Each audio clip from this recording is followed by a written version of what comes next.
কিন্তু এই জাতির দুর্ভাগ্য, শহীদ প্রেসিডেন্ট জিয়াউর রহমান অত্যন্ত সরল মনে শেখ হাসিনাকে বিশ্বাস করেছিলেন, কিন্তু উনি এটা বিশ্বাস করেন নাই যে শেখ হাসিনা ভারতে বসে কি ট্রেনিং নিচ্ছে। শেখ হাসিনা যেদিন বাংলাদেশে ফিরে এসেছেন তার অল্প কয়েকদিনের মধ্যেই শহীদ প্রেসিডেন্ট জিয়াউর রহমানকে একটি সফল সেনা বিদ্রোহের মাধ্যমে চট্টগ্রামে শহীদ করা হয়েছিল। এর পিছনের মূল নায়ক ছিলেন শেখ হাসিনা।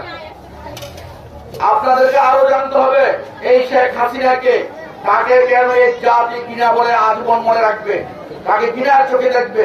তার কারণ শেখ হাসিনা চট্টগ্রামে একটি বক্তব্য বলেছিলেন, একটা লাশ ফেললে 10টা লাশ ফেলে দাও। কোন দলের নেত্রী বা কোন দলের প্রধান এই কথা বলতে পারেন না, কারণ উনি রক্ত পিপাসু, কারণ উনি রক্ত খেতে পছন্দ করতেন।